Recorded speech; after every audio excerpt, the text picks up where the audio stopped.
10, 9, 8, 7, 6, 5, 4, 3, 2.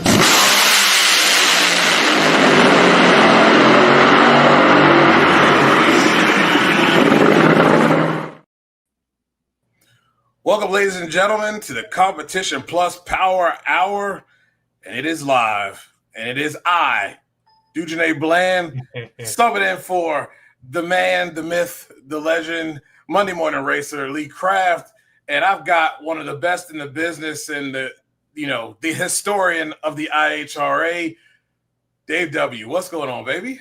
Oh, nice to see you again. So I guess if you're filling in for Lee, then I am filling in for the irreplaceable Dujane Bland as the Not Bland Show fame. So I am on the right side of the screen tonight, so Dujane could step himself up to the left side. But I'm doing great. We're going to have a great show tonight, great guest lineup, and look forward to some great upcoming drag racing this weekend that's going down in Bakersfield. Yeah, man, some good stuff going on there, and great guest tonight. We got Josh Hart coming out of the gate, and then we got Blake Bowser. Going to talk to him about that big-time race that's really starting to grow and get back to what it used to be out there in California. And man, I'm looking forward to talking to Josh. The maturation process that as we've kind of grown as a media guy to driver together. I can't wipe the smile off my face where he's going and what he's going to be driving here in 2026. It's just, woo! I'm looking forward to it. We're going to get into it ASAP. Before we do, though, we're going to pay some bills. And you guys already know you need a performing and high-performing pump. There's only one place to go, and that's Weldon High Performance. If you want something that's reliable, that you can depend on, that you're not going to have to worry about this thing failing at your most biggest moment, Weldon High Performance is the place to go.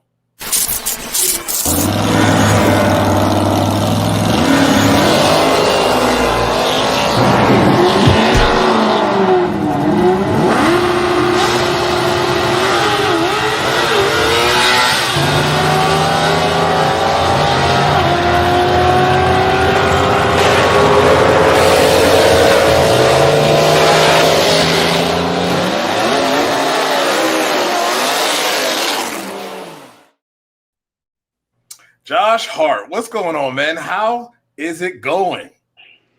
I can't put into words how cool it is. It's been a ride. I think my phone probably froze up and died a couple times with all the interaction. So my wife brought me a new phone yesterday, and I was like, I don't think that's the right time to be switching all that stuff over. But it's been intense, and it's been very awesome. Yeah. It has been a huge pleasure to see the work that you've put in on and off the racetrack. And, in the beginning, you really didn't have a desire to be a team owner and driver. No, that was never part of the plan. An unfortunate situation turned into, business, and I was able to make it work for me, So, yeah, that was never the game plan. So, But now that you've gotten to grow into the role of being the hired gun and with probably one of the best teams that's out there, I know you still got 2 races left this year, but man, the excitement for 2026 has got to be just through the roof. I hate to downplay Vegas and Pomona, but I'm sure you can't wait to get through them and start testing in that car, in the JFR car.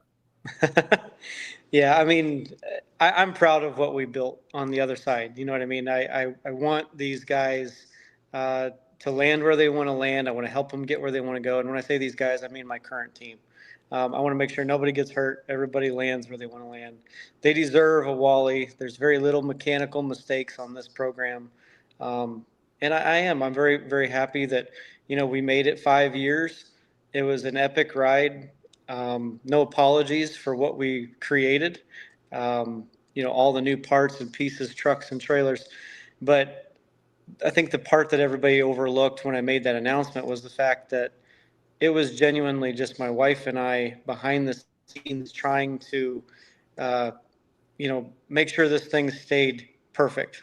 And when I mean that, I don't mean funding. We had a lot of people that chimed in and helped us along the way in the funding department. But as you can see, you can't buy wins. We had the best parts, the best pieces. It was strictly the clerical and business aspect that we truly believed grew up as the same time as our other company, which is Bernie's. And it was hard, and we're the type of couple that if we feel like we're not doing 100%, we'd rather just not do it. And we were stretched way too thin on both sides. She deserves a lot of credit because she was truly the one behind the scenes handling all the bills, all the payroll, all the logistics, making sure everything was happening. And again, as Bernie's grows up, it's much the same on the other side. She's the ultimate funnel. It all comes down to that one person, and it was just a lot. So we're very relieved. We want to give the current team at least a Wally. I mean, they deserve it. 4 years of torture, and then we close that chapter and we reset the grid. Yeah, I think that's very well stated. And I don't think people realize the work that your wife put in. You guys have kids, and it's very clear that you two were an absolute power team in trying to keep this thing afloat with everybody, your teammates and your crew chiefs, etc. You guys made it a place that no one wanted to leave. And it not only showed on the racetrack, but it showed off the racetrack. And you've always put that forward. Even look, Bernie's is blowing up now. There's reasons behind that. It's because of who you are, who you both are, in the collection of this thing. It is really, really cool at the end of this thing to see these guys be able to go somewhere that they want to go. What are the feelings on them? I will also ask you, what are the feelings on your relationship that you had or have with R&L Carriers as well? And tell us a little bit about that. Yeah, so as far as the team goes, I mean, behind the scenes, we were the highest paying team out there. We were the only team that had kind of a hybrid work week where we would fly all the guys in and fly them home. I did that just strictly because I value my time with my children. And I understand that it's not fair for them to do that as well. So we really just tried to adapt and overcome. And, they say, a successful time slip changes a lot of things. We just couldn't find it. We're spending just as much, if not more, than most of the big boys. And to me, that's a true testament to the Connie Colettas and the John Forces of the world. I mean, man, to sustain longer than I've been alive is such an awesome feat that you can't put it into words. Like, those guys are NHRA. That's where all the credit is due, because I don't know how they did it. Quite frankly, I mean, it was burning the candle at both ends, and it was just wearing me out. So I hope that everybody is happy for what we built. I know that the team members individually, they all have plans, and if they don't have a plan, I'm trying to incorporate them into Bernie's. So again, I want to make sure they land, with a golden parachute, and everybody will be fine. As far as R&L Carriers goes, very much the same. I know the names of every district manager, every person that I interacted with, their customers. They were all awesome to me. And I think we did a great job with what we had, facilitating proper hospitality. We really implemented a family atmosphere.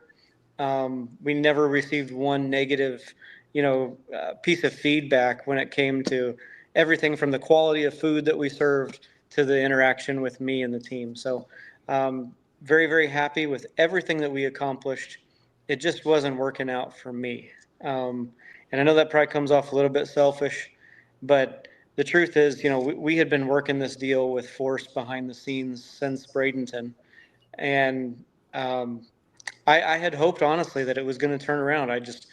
I couldn't continue to go down this path and expect different results. I mean, they say that's the definition of insanity, and I'm not that. So that's where we landed.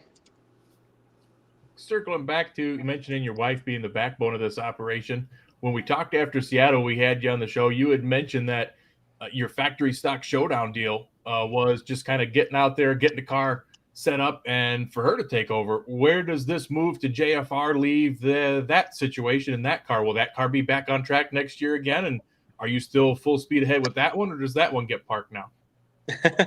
I'm going to leave that up to the future tabloids, but I mean, she's interested. I can't remember which race it was. It might have been Indy. She was present, and we did like a 3-foot wheel stand, and I swear I could hear her in the stands going, "Hell yeah!" If I can get her behind that wheel, she's going to love it. The FlexJet program I thought was awesome. I enjoyed working with Dave Davies. That's like back to my roots, man. You're pulling wheelies and you're banging the gears, and that car is just awesome. 9.5-inch tire, 7 seconds. I love every minute of it, but it's also, from my standpoint, the reverse of everything you're trying to do in the top fuel car. You leave on your left foot in one, you leave on your right foot on the other. I was all messed up, but bottom line is that's where it's at. I encourage everybody to go buy a factory showdown car. It was a lot of fun, a lot of camaraderie, good people. About the only thing I could complain about there is be prepared to wait in the lanes, because it's like pin the tail on the donkey. You never know when you're really going to run. So, yeah. It says a lot about your operation, and I'm sure you have to be proud of that somebody like Richard Freeman would reach out to buy it. I mean, that it speaks volumes for what you have built. Yeah, listen, Richard and I've done a lot of business in the background. That's again something that nobody puts any value on. But another thing people are asking is, did it really happen that fast? It absolutely did. Like, I can't bluff. He called me and said, "Hey, I want to take a look at this and this and this," and I'm thinking he wants to maybe buy a car or something like that. He says, "No, I'm standing at the doorstep in Brownsburg. I want to see the operation." And I'm like, "What are you talking about?" So we made the announcement and we had, a deposit in less than 48 hours. It was unbelievable. Wow. And that's one thing I'll say about Richard. I mean, he has been 100% straight up with me, whether I liked it or not. And I respect that. He actually told me about the RNL thing before RNL did. That's awesome. And I'll be even more transparent. I'm not going to say he asked my blessing. All I'm going to say is that he was concerned because of the image that it was going to create naturally. And, I was happy to work the B2B side to make sure everybody won in the background. That's awesome. And you probably are bound by contractual obligations. You can't really release what's going on and what's going to be on the JFR car next year, but can you tell us at least what color it's going to be? Maybe we can kind of hint, guess from there. What color tracks are you going to be driving? Listen, we're going to reset the grid. And what I mean by that is we're going to unveil the Bernie Speed Shop car. We're extremely excited about it. I want to be in Gainesville with Bernie's all over it again. Open up a new chapter, and then we'll have many more announcements in the future going forward. We are still looking for other partners as well. So, I mean, we're not closing the door on anything. If somebody wants to be on a championship car with, according to Elon, one of the best levers in the sport, I'd be more than happy to entertain it. Well, he's not lying, because according to statistics, you are the second best lever in the class this year. So you're not lying on that claim there. What has it been like? I know what it was like for me to, for the first time, interview John Force after being a fan since I was like in first grade.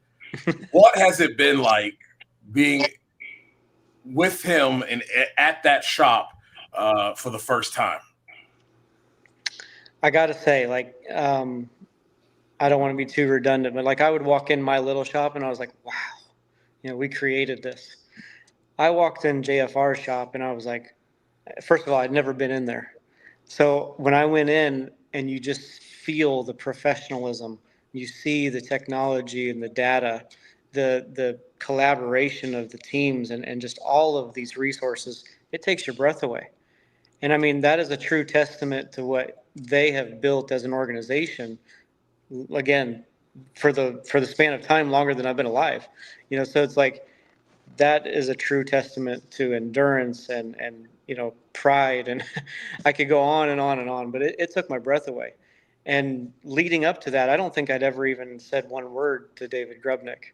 He treated me like we were best friends. John Collins and the team, they were awesome. Every one of them was just so professional and welcoming. I'd never felt anything like that before. At the racetrack, everybody's kind of siloed. It's almost like you're pre-programmed. You can't talk here, you can't talk there. But there was none of that. It was a very warm family environment. I felt very welcomed, and just again, really, really, truly blessed to even darken their door. But I've never worked for anybody else, and a lot of people don't know that. I've always been self-employed. So to be able to say that technically your first boss is the Force family, that's pretty cool. Indeed. Well, that's really awesome. I read that in your competitionplus.com article where you had mentioned when you went in for a seat fitting and everybody was just so welcoming and excited to have you on the team. I know my good buddy Darren Williams Jr., who does a social media aspect for JFR, said he can't wait to work with you and put out videos and content, including you. And it's got to be just such a confidence builder to go into that team where people are excited, they're behind you, and they want you to be there. But for me, I'm more curious of how quick you think it's going to be before you get a 340-mile-an-hour time slip. Oh, Gainesville, we can't disappoint. Gainesville. All right. Yeah, yeah, we're not going to disappoint. I'll tell you, every single R&L Carriers person, whether you're on the car or not, I hope you're listening. When we win, and I assure you we will, I want everybody to come down and hang out with us in the pits and hang out with us in Winter Circle. Well, I'm going to try to do that too, because I'm just going to say, like some other people, I was there from the beginning. I saw it from the small point to be in this big crescendo to where we are today. So I'm going to make my way down there as well. Man, tell us a little bit about. I think the last time we had you on, you had talked about possibly expanding Bernie's. I know you guys are super busy. Is there any forward movement on possibly opening up another shop? Yeah, thank you for asking about that. I mean, that was truly most of my motivation, and putting Bernie's on the car is a good strategic play. We do a lot of heavy lifting that people don't realize. We buy, sell, trade, consign, and build your dream car. But we definitely have done some market research in Pennsylvania. We've done some more in Nashville, Dallas, even Park City, Utah. So I'm going to say that Pennsylvania is looking pretty good right now, and we're very, very excited to expand nationally. So that's awesome. That is awesome. Pretty crazy from this little thing that I was drawing on a napkin, and I only had $300. Wow. It certainly has grown. I've got a crowd question here from longtime fan and show follower Blake Walters. He says, how long do you think it'll take to get used to a canopy dragster as opposed to the open cockpit dragster? So I walked up to the actual Brittany Force 340-mile-an-hour car, right? And they're like, okay, get in. And I'm looking at this thing and I'm thinking, okay, I've stood next to Brittany 1,000 times. There's no way this is happening, right? So I put on my suit, I got in the car, and it was like Cinderella's slipper. Unbelievable. Like very little things have to be altered or moved. And they closed the cockpit, and I thought, man, what have I been missing this whole time? Everything at JFR is about safety. I mean, I can't tell you in that brief interaction how many times we talked about safety. And I felt safer than I've ever felt in a car like that. And so I'm used to it. I haven't driven one yet. We checked visibility. We checked a lot of clearances and tolerances, but I'm excited and I'm ready to rock. Man, that don't happen all the time. You know when it's something, when something's meant to be, when stuff like that start happening. Yep. Yeah, literally no modifications except for one lever, and that was the actual cockpit lever that they adjusted so that Brittany could get in and out. Man, that's pretty interesting. That is pretty interesting. Yeah, that's awesome. I'm looking forward to seeing Bernie's on the side of that car. it's that's going to be something in Gainesville, man. And last time I checked, you went some rounds in Gainesville that first time. Woo, we might be able to repeat that and more in Gainesville in 2026. We need to get back to that. I will assure you that we will be a contender. And, everybody's kind of pre-programmed to talk about championships. Yeah. We will be a championship contender. Everybody's programmed to talk about championships because, of course, that's the end goal. But like you said, collecting Wallies, getting race wins, you can't get to the championship without start collecting those. And like Dujanay mentioned, man, I remember the first race and it was Josh is going around and what? And just kept going and going. And I mean, it made me a fan. The very first Top Fuel race you were in, saw you a little bit in the alcohol car, but moved up to Top Fuel. And when you grabbed the Wally in your first one, you got to kind of think they come easy after that. And it's been a little bit of a struggle. So I'm sure that is goal number one, get back in winner's circle and let the rest take care of itself. Absolutely. Yeah. And that's exactly where I was going to, Nicole, is that you got 2 races left with your team and with R&L Carriers. I know that there's no let up for you. That's not your style. You have a good opportunity to, with this momentum, to go out with an exclamation point. And like she said, there's a couple people that need to be spoiled. And this is going to be a great time to spoil and break some hearts here and hurt somebody's championship hopes over Vegas and Pomona. Yeah, I promise I'll do my best. I got to tell you, one thing I've learned over the last 4 or 5 years is the driver has about this much control. So, that's one thing that I do have in common with Tony Stewart is when he said that, I totally agree with him. The driver can cut a light. The driver's got to keep it in the groove, follow the same procedure. But the crew chiefs are the true kings of this sport. So it's truly up to the crew chiefs. The guys, as far as the team, the crew, they do a fabulous job. I can't thank them enough because, we have had very little mechanical failure all season long, knock on wood. But, we will do our absolute best to shake things up like we already have. Speaking of Tony, you're going to get up on the wheel a little bit extra next year when you're lined up against him in the JFR car and he's up there in the R&L Carriers Elite car. You're kind of like, hey, I know that guy. I remember that ride. Yeah, I've been trying to think of a political smart aleck response. And I think, but no, seriously, I have a tremendous amount of respect for Richard and what he's trying to do. And honestly, the same thing for R&L Carriers. It was kind of like, all right, we can put our money with the one-man band, or we can be on 13 different cars, And so from an objective business standpoint, I truly understand the decision. So that's something that everybody needs to accept. But behind the scenes is where it really makes sense. And those B2B opportunities, me working with Richard in business, me working with the owner of R&L Carriers in business, those are things that you don't get to see on the side of a race car, but can't live without them, So it is what it is. And I will have a lot of fun putting that car on the trailer. Yeah, man. I'm looking forward to it, brother. I'm looking forward to it, man. Thank you so much, Josh, for taking the time. I know you've been making the rounds today.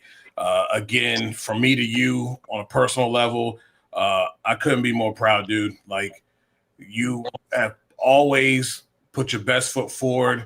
And I think the way you carry yourself is the reason why your team is what they are. And they were, every team, whether stick and ball sports or racing, reflects their ownership and coaching and class act, always have been. And I don't expect anything else different going to JFR, but I do expect to see you turning on way more win lights. At least I hope so.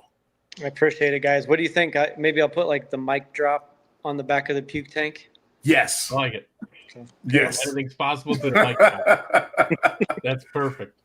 Thanks a lot, Josh. Appreciate you, brother. Appreciate you guys. Take care. Thank you. Josh Hart, everybody. Yeah, that was fun. Man, I love to see it for that guy. I really do. And we talk about all this stuff and looking forward, and like he said, we want to pause and reflect. Thanks to everybody that was on his team that has built it to get it to the point that it is now. Hate to see Brittany Force getting out of the car, but you know what? Definitely. Situations like this have to happen. I mean, it's kind of like if you're a NASCAR fan and you see your favorite driver retire. Chase Elliott doesn't get in a 24 car if Jeff Gordon doesn't retire. You don't have these opportunities for these guys to step up into these top tier rides, unfortunately, without the drivers that are in them stepping out for one reason or another. So as much as you hate to see one go, you love to see the progression of the sport, and it couldn't happen to a better guy for Josh to step up and get his way into that seat. Yeah. I mean, I keep saying this. I don't think people realize the hard work that it took him to get to that point. The things that were going to happen that didn't happen. And he didn't hang his head down. He didn't take his ball and go home and say, oh, well, I guess I'm not going to make it. No, he turned lemons into lemonade. And he did something that he really didn't want to do at all, but he made it work. And not only did he make it work, but he was a class act doing it. Cared about people, right. Wanted to present himself well, and wanted to present the sport well. And usually when people are about doing the right thing and they do the right thing for people, you get that in return. And now he's reaping those rewards of those hard work and what he's put together, and the man and the owner he presented him and did. And now he gets to be in a top ride and show everybody that, hey, I'm not no slouch, bruh. And it's not often, like I say, we mentioned the NASCAR comparison, but it's not often you see people step up into these types of rides in the NHRA side of things, because most of the rides are all self-funded, and when they go away, the whole operation goes away. So the fact that his operation is still going to be out there just under a different umbrella, and he can go out there as his sponsors are going to be out. It sounds like just such a win-win-win deal for everybody. No negatives involved. Doing so much for his crew is, to me, one of the biggest things, to make sure that they all land someplace instead of just going, hey, you know what? We're closing up shop. I hope you guys can find, good luck in 2026 because I'm out. You know what I mean? That happens far too often. It does. In a lot of sports. And the fact that he cares that much about the people just speaks volumes to his character. Indeed. And going to be a great addition to JFR. And with that, we are just hitting the peak of the show. It gets even higher as we have Blake Bowser on to talk about this whole revival deal that he's been 2 years in on. And from what I understand, it's way bigger than it was last year. So when we come back after this word from Pete, we'll talk with Blake Bowser. If you want to take your vehicle's performance to new heights, you got to give it P. Like our original equipment technology, antifreeze, and coolant. Our formulas match the vehicle manufacturer's technology requirements so that we have the perfect match for every vehicle. That's one reason why Peak is among the fastest growing brands of coolant in America. We work harder to earn the trust of people like you every day.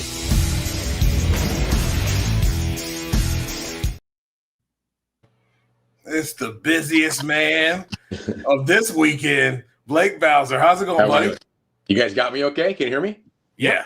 All right. Yeah. Good deal. Sounds good. Deal. Awesome. Man, I'm doing great. I am busy, but it's okay, man. I'd be complaining more if I wasn't busy. So I'm okay. Yeah. I mean, you're in your second year of this thing. I don't know if everybody knows the story, but how did you get to this point in getting this event? And man, you've really started to resurrect is an understatement. I was going to use the word resurrect. You said revival, but we're actually featuring Nitro Revival as part of our event. So it's a resurrection for sure. First and foremost, thank you to Glenn Cromwell, NHRA. He trusted in me to do this. And we jumped in. I put on the Good Vibrations March meet. You guys know I've talked to you guys with that every year. And I know how to put on an event that size. And the reunion used to be an event that size, and sadly, it just dwindled into a show that wasn't something that we're proud of. So I finally got in there and took it over last year, and we definitely did some resurrection, and turned things around. I got a long-term plan, and Glenn knows that, and the museum staff knows that, the board knows that. So we've got a little crawl, walk, run approach, and this year we're walking. Last year we crawled, and next year it's going to go insane. So, but we got some great stuff happening this year. It's going to be a lot bigger. We've added Nitro Revival, which that's Steve and Cindy Gibbs, father and daughter. They put on their show at Irwindale. We all know that track closed, so they're moving their portion of the show up to blend in with the reunion. It's going to be a doozy. And like you said, you mentioned somewhat of a resurrection. As most folks don't know, or may not, obviously the California Hot Rod Reunion was a mixture of both. And then they kind of split away from getting the Cackle Fest and the reunion part of it and went more to the competition side. There was kind of a little bit of a clash. So the fact that you are bringing them back together, you said this year's kind of the walk year and then next year's run year. Yeah. What can we expect going forward? Where is this thing going to rise to? What is the future prospects and plans for this? No, great question. We're keeping it a race for sure. It's turned into our championship for the NHRA Heritage Series, so we're going to keep that. And I'm kind of the guy at the circus, the ringleader, kind of directing the animals to go here and there. A new feature is we brought in Nitro Revival, try and fix that little missing piece. A lot of folks came last year, had a good time, but they definitely said, when will the Cackle cars come back? So that's what we're trying to do there, is fix that. It really is a win-win there. Steve and Cindy lost their home. We needed Cackle cars, so we can bring them in, and another ring in the circus, right? So that's what we're going to keep adding different rings to this circus, and just keep bringing in different segments of the show, featuring new things.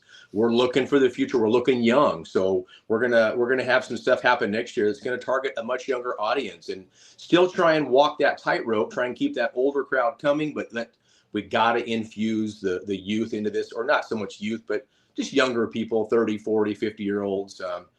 I'm in my 50s, so I consider myself young still. But we just got to keep that going, right? Keep this thing cycling itself and keep going. And we're just going to keep building it, bringing in new segments all the time. And I'm never going to rest on what we've done.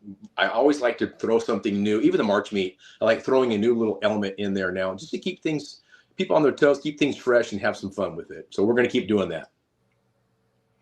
That's good to hear, bringing in a younger crowd. I think that's one thing that drag racing struggles with, in trying to draw them in.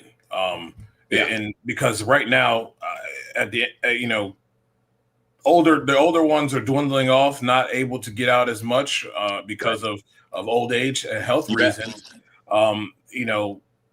The youth is where this thing the ball continues to roll. So that is a good sign and deal to start targeting that market and getting them interested in becoming gearheads. And the challenge is, it's a great point. The challenge is you're asking the young generation to come out there and spend hours and hours at the track, which it takes to run a drag race. So that's the tightrope we're walking, is how do you do things that may only take a couple hours, 2 or 3 hours. So like a Cackle Fest happening on Saturday night, that's going to be an hour and a half, 2-hour deal, right? So, okay, now we might be able to have someone come out and just check that out, or come later in the day and stay for that. So if we can keep having these little, I keep using the circus analogy, but these little rings of entertainment happening, somebody might just come out for part of it and not take in the whole thing. That's okay. As long as they come out and get involved in the sport, that's what we're trying to do. So, there's those that'll sit in the grandstand, watch the races all day. There's some that are going to go to the swap meet this year, and do that, or the vendor row, which,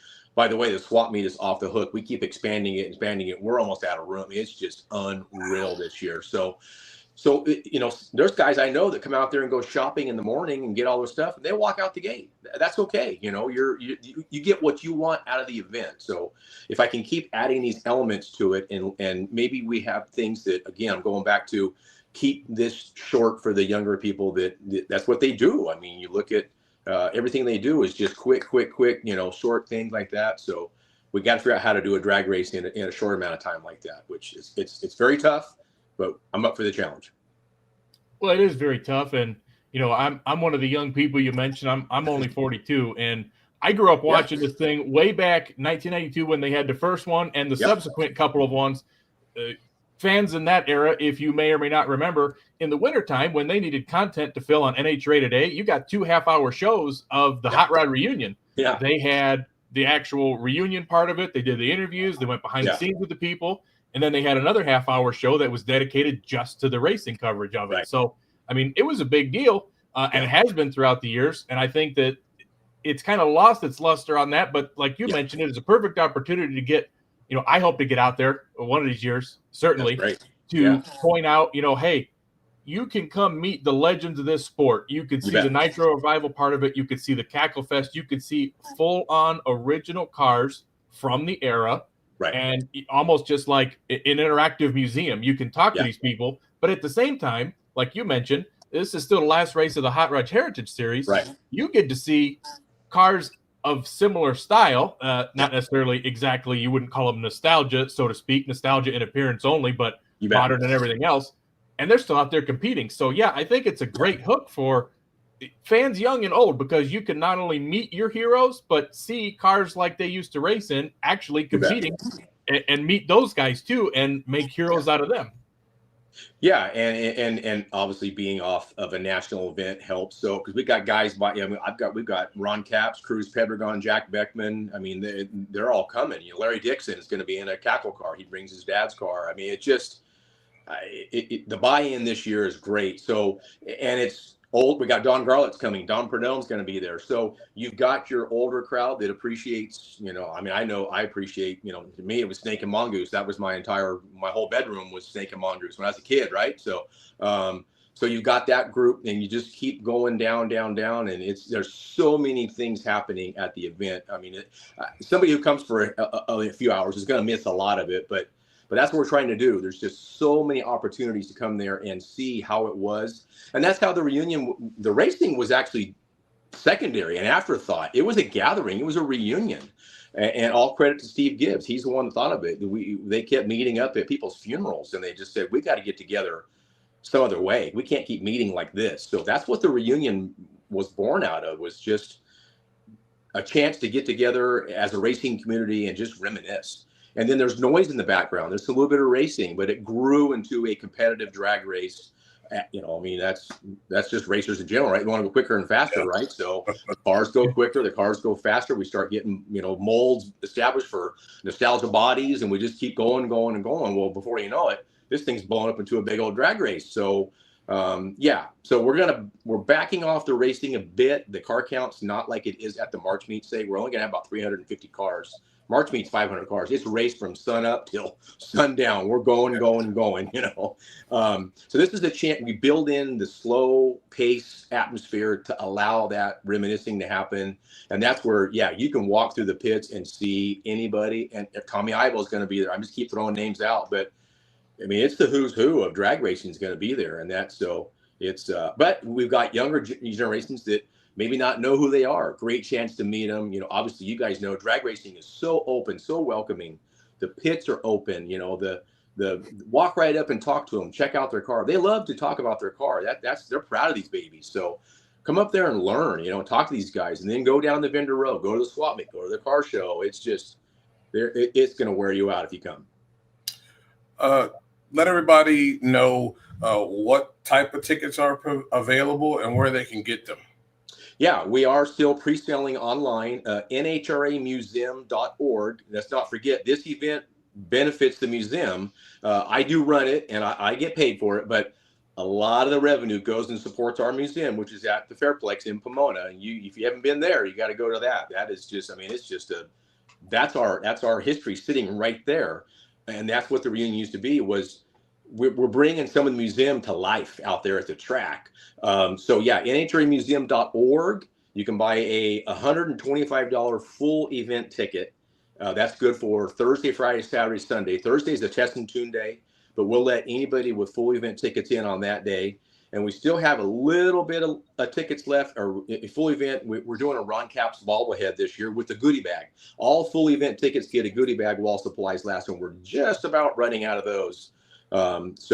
Or you can walk up and buy a ticket at the gates. $40 for a single day, or it's $125 for the whole event. If you come Saturday, you want to stay for the weekend, it's $75. So it's very affordable, easy to get. Any of our walk-up gates, buy a ticket right there and go in and have a good time. Come early and stay for the day. There's a question there in the chat. Is there a stream available? There won't be. What we're going to do, actually, we went away from streaming last year. But we have Brian Loans coming out from Fox, and he'll be there. What we did last year, we're going to go live. We're going to put stuff up on Facebook throughout the day, updates happening throughout the day. Brian will do a wrap-up show each night with guests, different guys that qualify, different, all that kind of stuff. Bring them in, talk to them, interview. That show will be live. So we're going to do updates throughout the day on our social media outlets, but there won't be an actual full-on live stream happening. No. Not to take away from any of the competition that's going to be going on, because like you mentioned, it is a championship race for these High Rods Heritage Series guys. I think that this is kind of an event that it's good that they don't have a stream, because there's so much stuff that's going there that's going to be happening that you're really not going to be able to capture on something like that. And right. I mean, just the legends that you've listed off. And unfortunately, as the years go on, the list gets shorter and shorter. We keep losing more and more people. And it's just a fact of life. But Cruz Pedregon, you mentioned, coming out there in a California Charger. He's going to be out there competing. Ron Cap's going to be out there. Dixon, the Cackle cars, everything you got going on. $125 for the weekend. I'm about to look into a plane ticket and make it this year and see what's going on, because this is getting back to Brian Lone's on the microphone. This is getting back to being a happening, not something you want to sit at home and stream on your computer. Right. You guys need to experience this thing in person, because this is history come to life right here. There's a lot going on, and the streaming wouldn't do it justice. It will show the quarter mile, what's happening there. But like I said, there's just so many people walking around we can't put in front of a camera, or again, the car show. There's going to be 200 or 300 cars there. You can't get that on a live stream. So yeah, you're right. It's a bucket list race. If you can't make it this year, obviously put it on your bucket list. Come out. There's a lot going on, and even we used to do a live stream with Chad Reynolds at Bang Shifts, and he would always say, please, please, please don't think this is all we're doing is going from, his camera's on the left, so left to right to left all day long. There is so much happening out here. You got to come check it out. And we're fortunate. We don't have any curfews. We can run in the morning, every time we start. We can run at night. We'll do the Cackle Fest Saturday night. We're going to light up the sky. We got jet cars coming. We got wheel standers coming. I mean, it's a throwback event. We're going to embrace it, and as long as we can. Jet cars and wheel standers too, man. The list just keeps growing, man. This is really happening. What are you doing this weekend? California? Hey, you got a plane? Yeah, maybe I'll get in my Iron Man American suit. Airlines Hager right now. We just got to get tickets. Maybe I'll get in my Iron Man suit and fly, and I'll carry you. Yeah. Steve Gibbs was in town last week, and I played him our radio spot. He was like, excuse me. So I thought I was listening to like an ad from back in the Bill Donor days. So that's what we're trying to capture.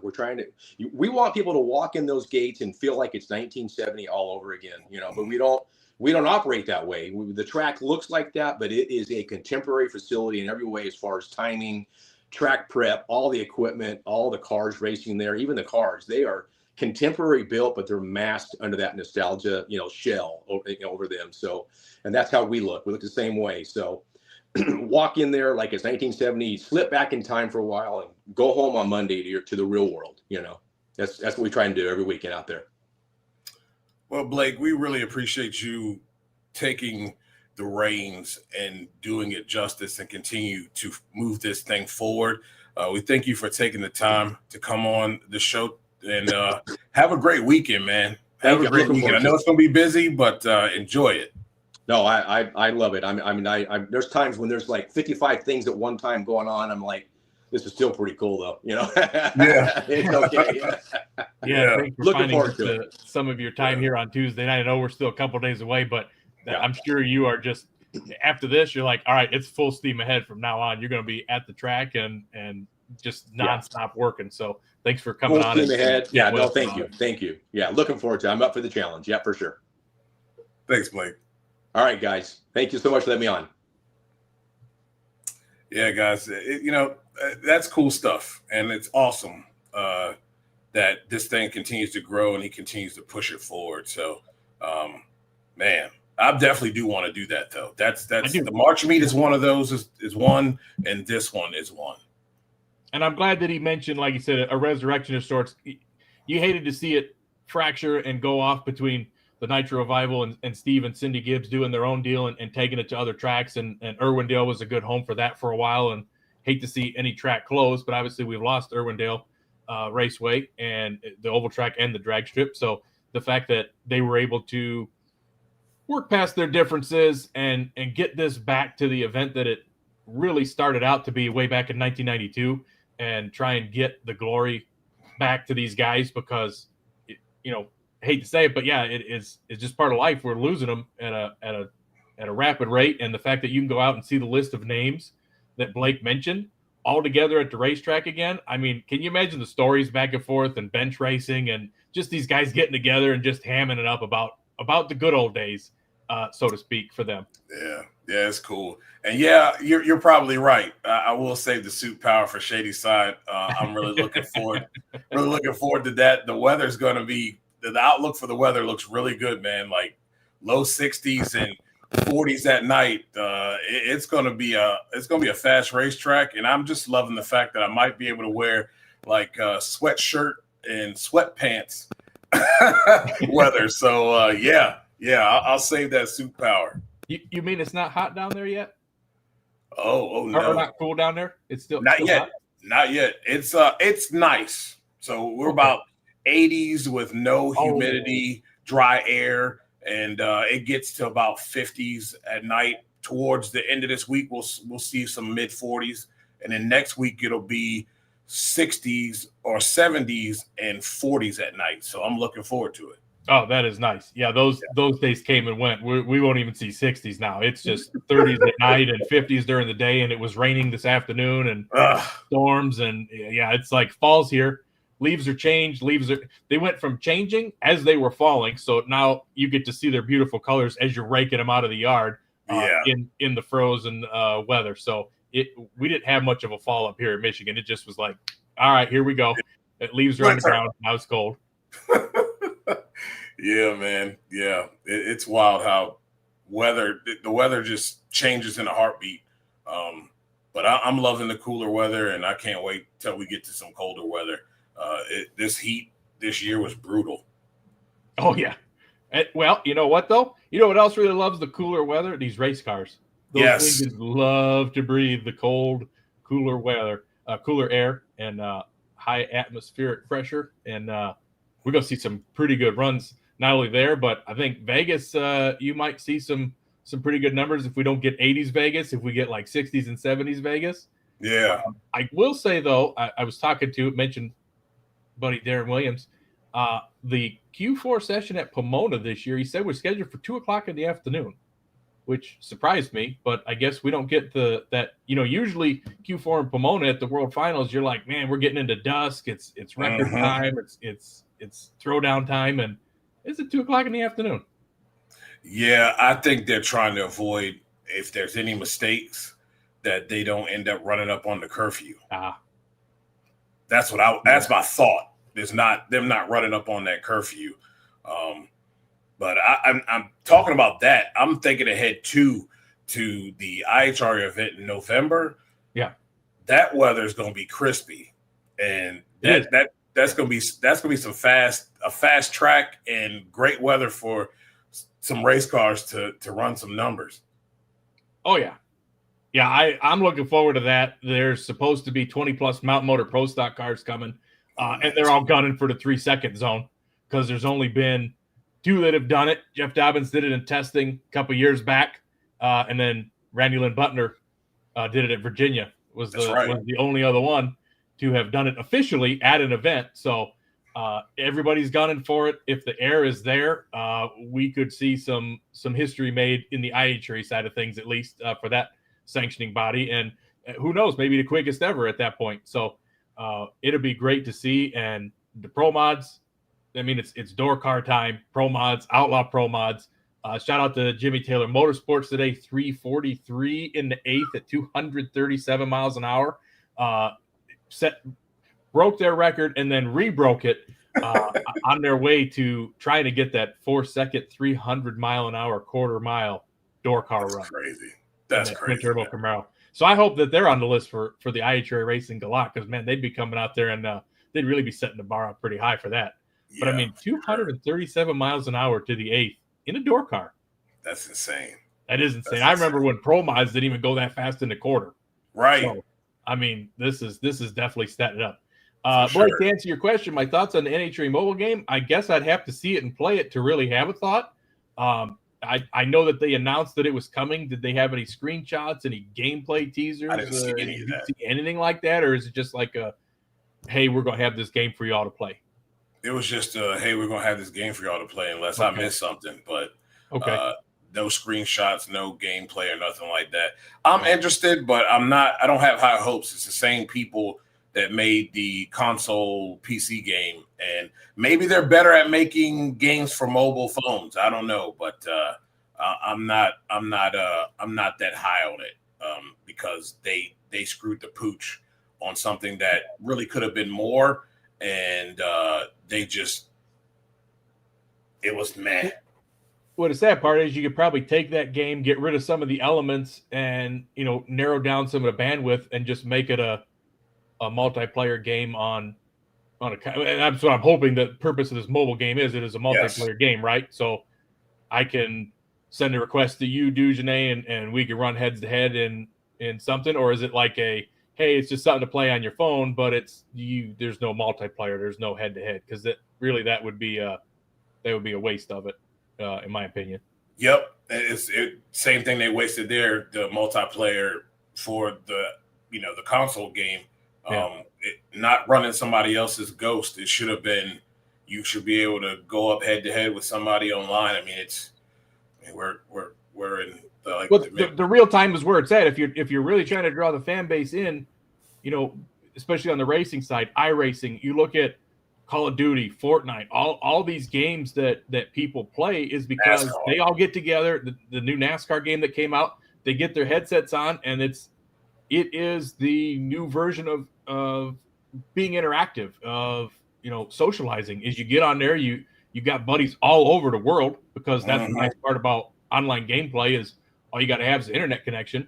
And who wouldn't want to get to go on there? And yeah, you might have to wake up at an unusual time, but I could race my buddy Chris over in the UK head to head and see if his UK tune-up's a little bit better than American tune-up, or vice versa.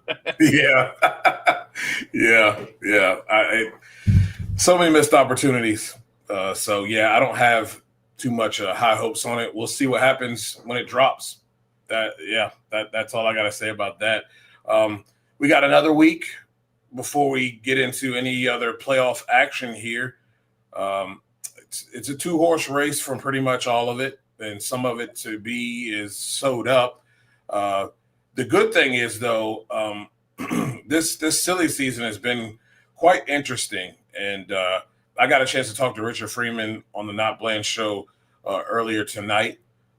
It was good that he took a different direction and gave us something new and something fresh for the show, and not just regurgitated what he said on WFO. And I appreciate that.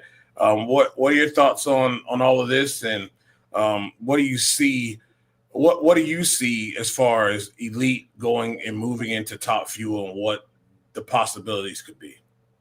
I thought it was interesting the way that he said he was trying to build a foundation and build for the future, kind of the way that Don Schumacher did, expand these classes, create opportunities for new crew chiefs, for new bottom end guys, for new cylinder head guys, for guys to get in this sport who want to be on a team. And there's not honestly a lot of opportunities out there right now. And I think that was a big takeaway for me, that he said he's looking to expand on something like that. And since he mentioned Schumacher and he mentioned the Nitro classes at one point, I wonder if he's intent on expanding to a funny car. I also thought it was interesting that they're going to be not only Erica, who had expressed the desire to run Top Fuel, but Aaron Stanfield getting their license in the Top Fuel car now that they've got one. I feel like the way he mentioned have the expanded team setup the way that they do in Pro Stock leads me to believe that they're maybe creating an opportunity in the future that they might have multiple Top Fuel cars out there at the same time. And I think now is a prime opportunity to do it. This is not a negative on the NHRA or the current state of the sport when I say this, but the fact that you have some events that only have 10 or 11 cars show up to them, and you have as many as 5 to 6 open spots to be filled, now is the time to get in there and do that. Now is the time to get your foot in the door, get your learning, and become one of the top teams. So as the sport continues to grow and more continue to come in, you're at least guaranteed to go out there, get 4 qualifying runs and a first round run. You're getting that experience. You're getting to show up and race every week. You are giving the sponsor a multi-level opportunity. And even Josh Hart mentioned it for R&L carriers, just the same that Richard did. You know, why would you, if you have the opportunity to invest in one, but now you can have your name on 13 cars. You can have them on all the Pro Stock cars, even in the smaller version of it. And I think that his vision for the sport and where he sees things going beyond just what he and the KB team did for Pro Stock by expanding out and having more cars and having the engine program to be able to get these guys out here and have full fields there, and doing that to the nitro classes can only be good long-term for the sport and for him and for the drivers that end up wheeling those cars. Because who wouldn't love to see a Top Fuel race that's got Eric Enders, Aaron Stanfield in it? Maybe Troy Jr. tries his hand back in a Top Fuel car after going back to Pro Stock. Maybe he gets back into it. I mean, the opportunities are endless. And I think that when you create those opportunities that these guys don't really have to just jump right into one at this moment, I mean, I think that's great. Yeah. DJ, put up Nicole's comment real quick because as someone in that 44-year-old bracket there, this is a lot of stuff that we do see there. I agree there are opportunities. There are opportunities for the people that are already there that are working hard. The problem is, though, is exactly what she put here. And I first of all, it's because of several things. We've come to be we're adrenaline. I need something to do junkies all the time. These 30-second reels, TikTok and stuff is, I hate to say it, it's kind of ruined people a little bit because you don't want to put in the work to maturate. You don't want to put in the work. You think it's just everything is instant because you see somebody else go out here and slip and do something, or go out there and do something stupid and they get a billion views and you think that's how it is and that's how life is, and it's not. That stuff comes for people, very few. And if you want something of big magnitude, if you want something of longevity that means something that you can take with you and use for the rest of your life, you're going to have to work for it. In this world, nobody's giving you jack. And I hate to say it, but we're in a society that people feel like they're entitled to something, especially young folks. They think they're entitled to things. And I'm sorry, but I know it looks like that's what it is. But when you get down to brass tacks, that's never, ever going to be how the world works. You will always have to grind. And sometimes it ain't going to maturate and it ain't going to look like you're having any type of success within the first year. It may take you 3 years. It may take you 5 years. But you know what? You stay on it. You continue to work at it. You continue to grow your craft, get better at it. And those opportunities will continue to step up. And I think if we can get more people to understand that, and you get more people to be drawn to it, and I agree with people like Drag Race Mayhem as well. There's got to be something there, though, that the NHRA provides that it's kind of like honey and bees. To get those bees to come to that honey, you got to give them something to work with. And that means you're going to have to meet them halfway. Because if we're going to sit here and keep going down the same road that we're doing, and we're just going to be like, hey, man, we're bringing in influencer, we're bringing this person, we're bringing that person. That all sounds great, but that's not hooking. Not to this generation. It's not. And I think as older or that still mid-young crowd, we have to get that through our heads that they consume and do things differently. And we have to learn to adapt if we're going to reach and then bring up that young crowd. Otherwise, we're going to be in the same boat, talking the same stuff, wondering why we still got a bunch of old guys bickering and arguing because, oh, it ain't like it used to be in the old days. Well, and I don't think that's really where I was kind of going with the providing opportunities part of it. I mean, you're going to get that anywhere. I mean, yes, right. We're talking like on a societal level. Sure, I can't even go to McDonald's without seeing 60, 70-year-old workers there because the kids just can't do it. They can't handle it, or they don't want to. So, yes, I mean, in a big scheme of things, yes. But I mean, just focused specifically in the drag racing world, there are plenty of passionate people. There's somebody that's out there right now that's 20 years old or 21 years old that's racing a stock car in the stock class, that's a driver that has aspirations one day to be on a professional race team and is willing to put in that work for it, is willing to go to school for it, to learn for it, or bypass that and go straight to the team and go, look, I have nothing but the desire, and you can teach me the knowledge, and I am able to be formed and molded to any way you want. I don't come in with any bad habits because you get somebody that's fresh. They don't know how to do it right. They don't know how to do it wrong. So however you teach them is how they're going to do it. And I think that that's what you need to get brought in. And not everybody's going to make the cut. Don't get me wrong. And it's not a new thing. It's great that I love working with Tommy Johnson Jr. right now in Speed Sport because we get a lot of time off air where we get to talk about stories and things that's happened behind the scenes. And he's talked about guys that's come up that's worked for Don Schumacher Racing, that worked for Kenny Bernstein when he was on these teams. And, they bring in these new crew guys and they go out there and they like working on the car. They think it's cool to be part of a team. They want to wear the uniform. They want to go up on the starting line. They want to do the work. And then they're like, so when do we go get to watch the cars run? When do I go get to watch Top Fuel? You don't.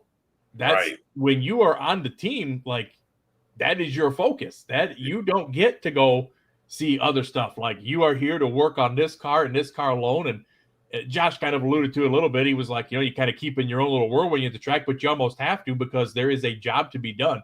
This is work. Don't get me wrong. At the end of the day, it's hard to do. And I mean, even no matter what side, what job you're on, if you're a PR person, I'm sure Dugenet, I got a list of people I'm going to talk to get interviews.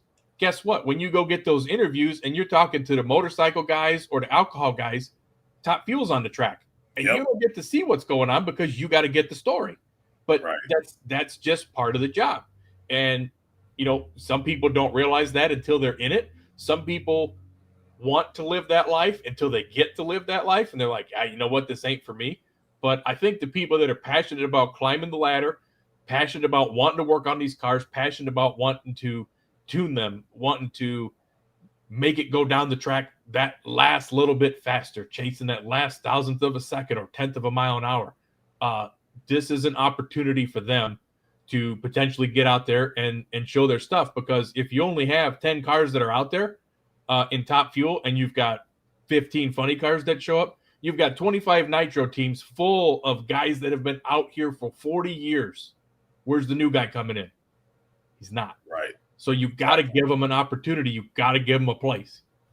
So here, this plays a good role too.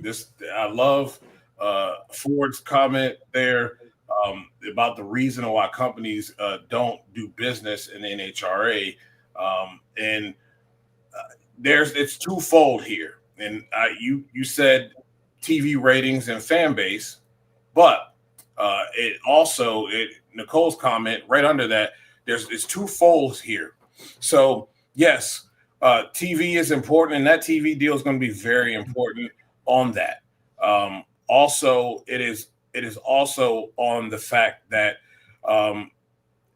there's too much scratching of backs and too much nepotism to grow the sport because it's friends taking care of friends. And when you start looking at the entire compass as a business, you can grow. But when you think this is, us getting together on a Saturday and playing cornhole and we're having a good time and we're out there with our buddies and, just a big old race going on in the background. Yeah. A big old reunion every weekend. Yeah. You don't get to grow. And those two things have to come into balance. And that's why I always say that, yes, cool, some of these folks have opportunity. But when are we going to reach out to people who have that same passion for the sport that can actually grow it? And they don't necessarily have to have followers, but because of their skill, they can grow this sport into something bigger and better, because then we have to get outside of the realms of our friends. And until that is realized, I think you will always be stifled to a degree because you can't grow, because you're always handing opportunities to people who are your friends. And sometimes those people, they really haven't earned that opportunity. And when they have the opportunity, they do fail epically. And that's why people like Monday Morning Racer have more followers than a professional drag racer. Kind of like me getting on this show. Yes. I don't deserve it, but I'm here and I fail miserably every time. But hey, they let me come back because I know you guys, so it's all good. Thank you. Nah, man. Thank you for you put that into words perfectly. Thank you. Nah, man. You do an excellent job, but that's the problem, and I think those things too are hand in hand. This TV deal is going to be very important, very important. But I think there has to be growth amongst that and a willing to expand on what you do as a whole to draw more eyeballs, but also that's growth. And I hope with what the vision that Richard has along with Tony and the marketing aspect, I hope that they can set forth something that other people can look at and latch on to so that we all can expand. Because until that happens, and until we can get outside of that realm of taking care of our buddies, we're always going to be a backyard sport that all of us get together and go racing. Yeah, but you need that kind of enthusiasm and passion and excitement because, like he had mentioned, John Force is closer to 80 than he is 70. Exactly. And you're going into the first year that's out there that you're not going to have a driver named Force in the car, just on the team name only. Yeah. So how long does that last? You've got some owner drivers that are out there. The question was posed on your show, is Angel getting into one of Antron's top fuelers next year? Don't know. Haven't heard about it. That was the plan. Yep. Maybe the marketing partners haven't come together.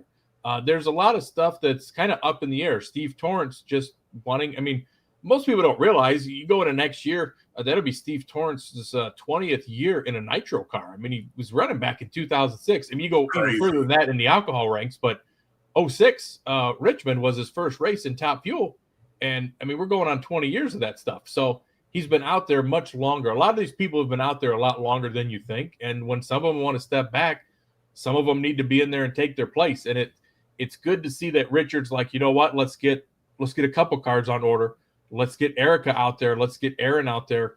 Let's expand. And also huge, huge, huge props to these drivers who are willing to get into anything and just race. So they are definitely racers through and through to say, yeah, I'll get in a funny car. Yeah, I'll get in a top fuel car and get out there and do this. And since you mentioned the IHRA race upcoming, huge shout out to Will Smith, who in the same season will have run a national event in top alcohol dragster, top fuel, and now a nitro funny car. Talk about a guy that will drive anything. We're just going to get him in an alcohol ride. And Alex Laughlin is another perfect example, wanting to get out there and get on a bike just so he could say he's running all 4 professional categories of the NHRA. I think that it's something that needs to happen, and I'm glad that Richard, and we look back, we'll probably go back and look at this conversation 5 years from now, and it'd be real interesting to see how it played out and what happened, because as of right now, I could see him continuing to expand his operation and maybe not necessarily becoming the new face of the NHRA, but as these owners change and come and go, you got to have somebody else that steps up to take their place. Yeah, yeah. And I agree with you, Nicole, that, think about the drivers that wanted to even this year come out. Some that have been trying to do this. We look at Julie Natus for past 2 or 3 years now. There just isn't any money. The marketing partners, and that's another thing I hope that happens too, because I've been saying this since Tony been here, is that somehow, some way, they will have figured out and have helped get some of these partners that we see in NASCAR over to the NHRA. You know what I mean? We can't have a Snickers or M&M's car. You know what I mean? We can't have Viagra in the car. There's tons of stuff that's out there. You mentioned M&M Mars. I don't remember the exact details behind it, but Alex Laughlin had a small M&M's logo on his car at Joliet a couple years ago when I was there, probably 18, 19, somewhere in that range. And he, in so many words, basically said NHRA kind of killed the deal before it became a deal, because any new sponsor that comes in, NHRA wants to try to make them the official something of something first to put their name on a car. So they got their hand out first. And I don't know if that's changed or not within the last 7 or 8 years, but I'm hoping so.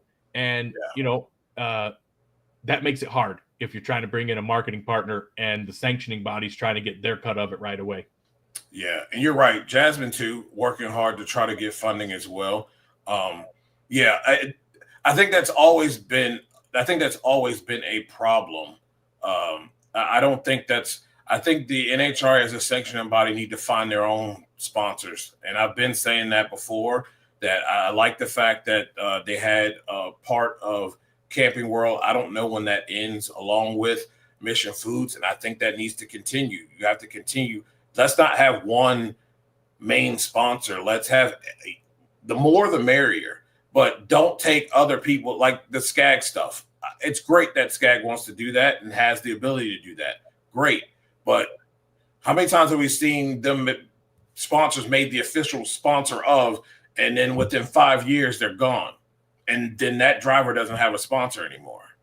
Well, now, SCAG, look, they've got the rotator and the gator races that they give out prizes for the fans on the big screen. They have now the SCAG power equipment they use as the track scrapers between rounds to scrape the starting line. They got those the running lawnmowers that they're out there. They've got the scrapers on with the torches and scraping rubber off and doing track prep with them. So yeah, and they've got a huge display set up in the midway too. Yeah. And you could look at it as marketing partnership, but you could also look at it as that's taking money out of what could be funding somebody's program. Yep. And not everybody has the ability to do that, unfortunately. But that's now you're getting really deep into what is the business model of that particular sport. And True. When you look at that aspect of it, I know sometimes that is a turnoff for people on the NHRA side of things. And, some people are just like, well, they're the big machine because they got all the money and they got the corporate dollars. But you got people coming to run IHRA now because the owner's got the corporate dollars and he's just divvying them up, not with any prejudice, not with anything. Here's the money. Here's the hotel rooms. We appreciate you coming to race with us. It's they're rolling out the red carpet to the racers, whereas on the other side, you are on the sidelines of the red carpet watching the stars walk down it, in my opinion. And that's the difference between the two. And I'm hoping that maybe they kind of feed off of each other a little bit and learn from one way or the other, and it changes some people's minds on their side of things and improves the show. Yeah, I think you hit the nail on the head there, and that's what I've always been saying. And I've always said it will be the NHRA that makes this a competition. The IHRA is just doing its thing, and when the NHRA can get out of its own way and stop being petty and look at this as an opportunity to maybe that both can learn from each other, because look, man, we have if you're a wrestling fan, we have TNA, WWE, AEW, and then you have all these other small wrestling companies that are still able to function. And if everybody plays on the playground and realizes that, hey, man, everybody can't be at the top and be in the sunshine, be at the two big, staples that there's other wrestlers that want to wrestle. There's other racers that want to race. We'll be in a good spot because we'll all get along. We'll learn from each other, and the sport as a whole will elevate.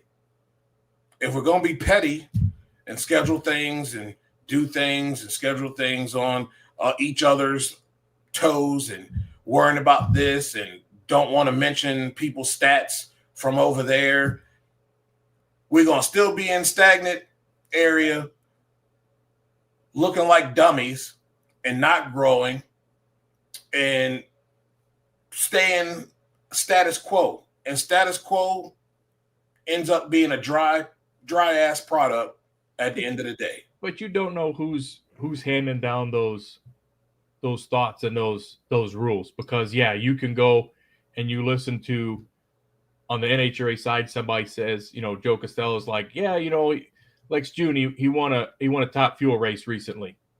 And then you go to the IHRA side and, hey, Jasmine Salinas is here. She's coming off a semifinal finish at the U.S. Nationals. Right. You're celebrating the racer and their accomplishments no matter where they happen. Right. But I could understand that corporations run differently, and there's a completely different setup. And the NHRA has been around for going on 75 years, so they must be doing something right. True. Hopefully they'll be around for another 75. And it's not a knock on the NHRA. Sure, you can point out anybody's flaws, but they still got the quickest and fastest cars, and they got the 1.8 million TV viewers, and you've got a lot of stuff that's out there that they got going for them that's good. And not everything that the IHRA does is the greatest thing either. So they've got stuff that's going on that's bad. But that's why I say I hope that they can learn from each other, see what one does, see what the other one does, see what works. And I mean, they coexisted for decades prior. Yep. There's no reason they can't do it again. Yep. And Nicole, that's not my style. I don't do that. That's not what we do here. That's not what I'm going. That's not what I do at all. So whatever you say, whatever anybody says, I'm going, hey, I'm give you the platform to do it. It don't matter to me. But I'm gonna tell you, whoever's making it, I'm just gonna say it like this: whoever's making the rules and doing those type of things, it's a shitty business model. I'm gonna be blunt. It's a shitty business model. Being that petty doesn't help anybody, and really, it only stifles you, because that means you think that you because you're at the pinnacle that you don't have any room to grow, and we all know that's flat out BS. Everybody, every man, woman, and child got room to grow each and every day. And if we're not growing, then we're just staying still. So somebody got to stop and put big boy pants on and take the diaper off and realize that if we both do this and respect each other and can learn from each other, where can we take this thing for the next 75? That's the key. Repeating the same old garbage, that just keeps you at the mediocre realm, and nobody wants to be there. Not the racers, not the fans, nobody. So it's time for folks to start having a better vision on how things work and stop being so damn petty. Well, and to Jeffrey's point, you're talking about exposing these drivers into a different fan base, or drivers themselves bringing a different fan base. There are a lot of drivers that have been welcomed with open arms in the IHRA: Disco Dean, Kai Kelly, Scott Taylor, a lot of the No Prep Kings guys that come from the Street Outlaws world, the No Prep Kings world, that are they bringing in a crowd? Do people come and see them? Maybe so. Maybe there's people that come filling in just because they want to see them run, but they're in actual competition, and they are showing that they're almost bring a little bit of legitimacy to what they were doing on those TV shows, because they're going rounds, and it's not going to be too much longer until you probably see one of them hosting an Ironman there in Winter Circle. And it's real interesting to see. IHRA's got a different model. They still let you sell T-shirts in the pits. You bring your team shirts, you have that set up. It's funny because Bobby Bennett in his Legend Series, in one of his storytellers thing with David Rare, he said that was one of the biggest things that NHRA did when they stopped allowing teams to sell their own shirts and have to go through NHRA to get a cut. You can't sell, can't give anything away, nothing in the pits. You can't do that. And Bobby even just flat out asked him, he's like, you're telling me you funded a championship pro stock team just from T-shirt sales? And he goes, well, between T-shirt sales and match races, yeah, that was a lot of money for the teams that they generated. So there's things that they're also allowing the teams to do to generate revenue in addition to winning that money on top of it, that I think could be kind of filtered over to the other organization as well. Because, I mean, I love Greg Anderson, Erica Enders, Jack Beckman, Austin Price. You know, you go to these midways and these shirts are $28 and maybe 10 of it or less goes back to the team or the drive, you know what I mean? So by the time it's all said and done, and whereas you go to these guys and it's like, yeah, here's a shirt, you know, $15, $20, you hand them $20 cash, that goes in their pocket. That's that's a half tank of gas on the way home. I mean, just something. I mean, that makes a difference.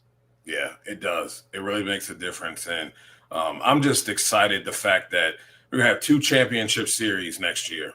And it gives people who want to, the biggest thing here, the biggest takeaway here is that there's nowhere that if I have a funny car sitting in my garage that I could go outside of NHRA to go race for points and money or to go race for money. There's very little, a lot of match races, but no real 5 race, 6 race, 10 race type deal. Now people have places to go run their funny cars and dragsters in Nitro. And that's huge because, I mean, door cars have always had a place to go. You know what I mean? Yeah. For sure. But for Nitro classes, there ain't a whole lot of places for them to run. And not everybody can do the NHRA stuff. So it's cool to be able to see that. And what I'm really going to love about this is that you get to see these folks build their program. They're able to get some cash, very decent, very good money, and be able to put it back in their program to improve themselves. And then when they do make their 3 or 4 races over there in the NHRA, we already see guys competing very well right now, but just think about how much better they will be when they show up because they've had the opportunity for their teams to be able to work together and tear down and build up. They have crew chiefs have had an opportunity to put laps down to be able to get to know these cars and to be able to be better at tuning them per conditions, and the drivers become better at driving them and leaving off the starting line because they're able to get laps as well. Laps are everything. And there's no place to get, like you said, you can't get seat time. You can't go test. If you don't have money to test, I mean, if you're an underfunded team, the race is your test. You know, and I know that Jasmine mentioned that when she was on here, that she's like, well, we tested at Columbus. I mean, yes, you were part of a race, but I understand that you were testing combinations, but you were still there competing and winning money. You didn't just walk away from your test session empty-handed. Right. It's not like you threw a whole bunch of money out of there and no return on investment. Like exactly. Yeah. I mean, I get that. I get that for people, but I really do want people to recognize the fact that you are racing for money. You are racing for championship points. If you go over there, yes, it may be a test session for you, but it's a paid test session. Like you being compensated nicely. So let's not just dumb it down and act like, it was just another test. You know, we just went out there and just made a couple laps, you know. Nah. Right. And went 378 at 330 miles an hour down a racetrack that hasn't seen nitro cars on it in almost 20 years. Right. I mean, set a record. Cool. That was cool. Yeah. And holds the both ends of the record. And plus these guys, it's nice to see that. I don't know what the model is going to be next year. I really don't, how it's going to play out. Yeah. But if we go to some of these 8th mile facilities, you might see 3 of the 10 races be 8th mile events. And that's, you know, you could really that brings it back to some of these nitro guys, because you only got to make your car last 660 foot. You can make it through the shake zone and the spin zone, you got a chance. Yep. Just put a lot of clutch in it and get it to the other end. You're not trying to go out there and run 330 miles an hour. You're not trying to go in the threes. You just got to get it to half track under power. I do want to see a 300 run in the 8th, though. That would be cool. I don't. It might be a ways away. Yeah, but I do want to see that. I want to see it too. But I mean, look how long it took in the NHRA side of things to get that to happen. But right now, I mean, we haven't even seen a 290 yet. But Dan Mercier went 289.20 at the last race. It's very possible with the weather and the track conditions here at Galat, you're gonna see. And that's the nice thing also about the IHRA. You're giving another sanctioning body you're basically resetting the records. So the IHRA has not seen a 2-second 8th mile run in top fuel. They've not seen a 300 mile an hour 8th mile run in top fuel. Somebody's going to be the first to break those barriers in that sanctioning body. So who's it going to be? Just like we mentioned about the 3-second pro stock run, funny cars, you're going to maybe see a 3-teen out of it. You maybe get a 280 out of it in funny cars. So there are still barriers that you could get excited about to be broken that have already been long since passed on the NHRA side of things. And it's just kind of old hat to them. Like they were saying about Brittany going 340 at Texas in qualifying in first round. I believe that was her 13th or 14th. So you could run 340 miles an hour and not even be in the top 10 on the fastest speed list. How crazy is that? That's insane. Absolutely insane. We got like 4 minutes left. Blake asked about who you think the next NHRA television, who will get that contract. Your thoughts? The only thing that I ever heard was that the CW was in the running for it. I don't even know who's bidding for this. Me neither. I don't even know if ESPN cares. I don't know if Netflix is trying to get in there. I know NHRA would love to get on Amazon Prime the way NASCAR did, Thursday Night Football did. Yep. And there is NBA is on Prime now. Who's on it? NBA? NBA is on Prime now. They got 2 games. IHRA is on Prime Video. Yeah. And it's funny because when the shows came on, I'm telling my family, I'm like, hey, the shows that I did the interviews for, they're going to air on Thursday night. You go ahead and watch them. And so they're like, where do I find it? Well, you go to Prime Video, you go to the live TV tab, and you go to the drop-down menu, you go to automotive, and then there's a whole list of channels, the NHRA channel, the NASCAR channel, Speed Sport, Motor Trend TV, I think, still on there. There's a whole list of them. And they're like, wow, I didn't even realize Amazon Prime had a live TV section. So it brought about a whole new, you're going on there to look for drag racing, but then all of a sudden you realize, wait a minute, there's this channel, this is on here, this is on here. There's so much stuff that's out there that people probably don't even realize that they get with their package. So I think that NHRA would fit right in. They've already got a Roku channel. They've already got a Samsung TV Plus channel. You could almost take it in-house, but the problem with NHRA is they've got a lot of sponsors to answer to.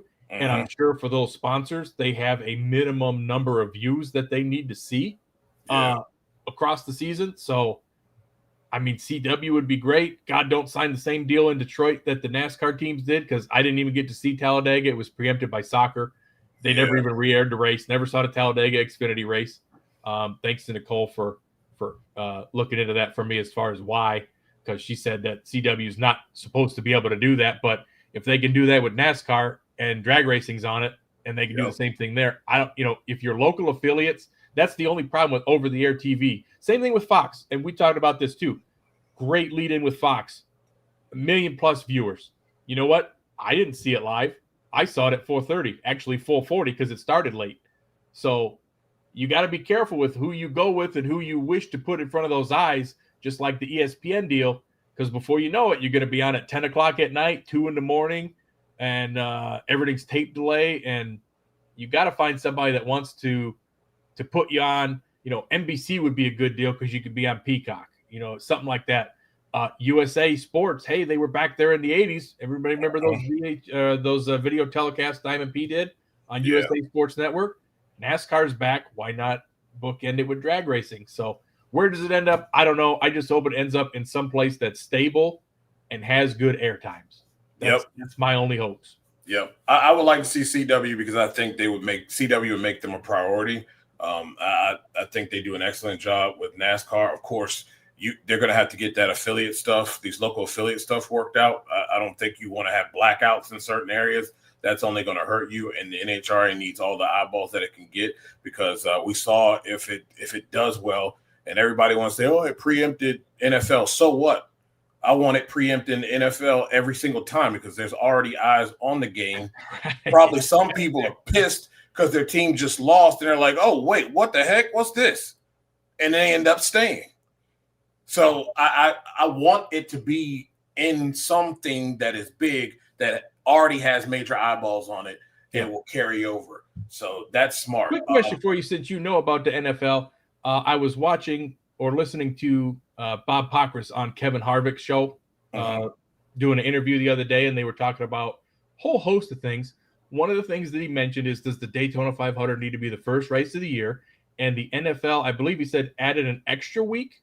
Is that what it is? So there's going to be one more week of football. Does that push the Super Bowl further into February? Is that what's going on? So they're looking at that going, can we knock a couple of these off in January? And then, we really got to start with that. So the NFL expanding their season is going to change some stuff too, which NHRA, I guess, don't really have to worry about that right now because they're starting in March anyway. But should they go back to a proper Winter Nationals, not in April, that might be something to consider too. Indeed, because the NFL is trying to expand to an 18-game season. Right now, they're at a 17-game season, 18 weeks, but each team has a bye week. So they're trying to get to an 18-game schedule. So it will be pushed even further back if they agree to those terms. They're adding on to the end, not at the beginning. They're not starting sooner. It doesn't start any sooner, but it goes longer. So, yeah. I knew you would know. Yep. I'm going to answer your question real quick, Andrew. You talked about Mike Green and the whole thing between Mike Green and Justin Ashley. I'll tell you what I can say. Look, the proof is in the pudding, right? I mean, we talked about it plenty of times on my show and this one. He lived in the 70s, and the fastball really wasn't there. But he is consistent. I'm going to tell you that the performance is not the reason why he is not there. Read between the lines. The performance is not the reason why he's not there. That's just all I can say. And I think Tommy, everything he has touched, he eventually does quite well. I don't expect anything less from this guy. He works hard, has worked hard throughout his career. I don't expect anything less from him. I think this car will continue to move forward. They have one of the best. They got QB1, elite QB1 in the seat. And as long as that man's in the seat, I'm going to take it twice on Sunday, every single time. So will it maturate into them having more success?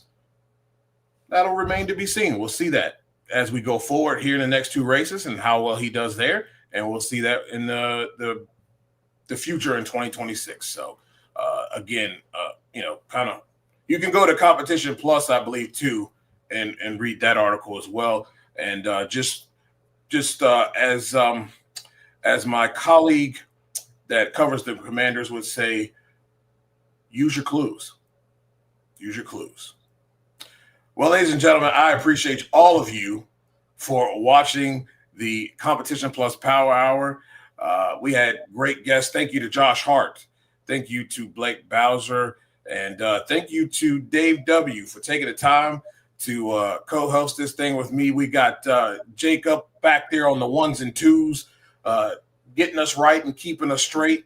And, man, thanks for the platform, Bobby Bennett. To close it out, don't forget there's a 48-hour sale on Competition Plus for their merchandise. You could get some really cool shirts for $10. 48-hour sale, fire sale. You can get all kinds of cool shirts, Justin Ashley shirts, rookie shirts, There's some of the old throwback shirts that are on there as low as $10. All right. So make sure you get on over there. With this closeout, we are going to go ahead and go close out with Competition Products because, they sponsor the show. So let's go. Competition Products it is. Good night, everybody. Good night. Competition Products, your source for hardcore engine parts for street, strip, and oval track. Our free catalog is packed with hundreds of product lines from the best-known manufacturers in the performance industry. Lowest prices guaranteed. Free shipping and handling on all orders over $149 in the continental U.S. Need expert advice? Our knowledgeable staff is just a phone call away. Competition Products, race parts sold by racers since 1970. QuarterMileClassifieds.com is a new and easier alternative to online classified advertising. We make it a simple experience with $20 getting your car, hauler, engine, or parts listed for 2 weeks. If you want to make a bigger splash, we have VIP listings that provide even more exposure, including social media. On QuarterMileClassifieds.com, you get up to 10 photos of video and up to 2,000 characters to deliver the message you need to make the sale. QuarterMileClassifieds.com is a trusted classified ad partner of Competition Plus and the Rooftech Comp Eliminator Bonus Fund. Visit QuarterMileClassifieds.com today.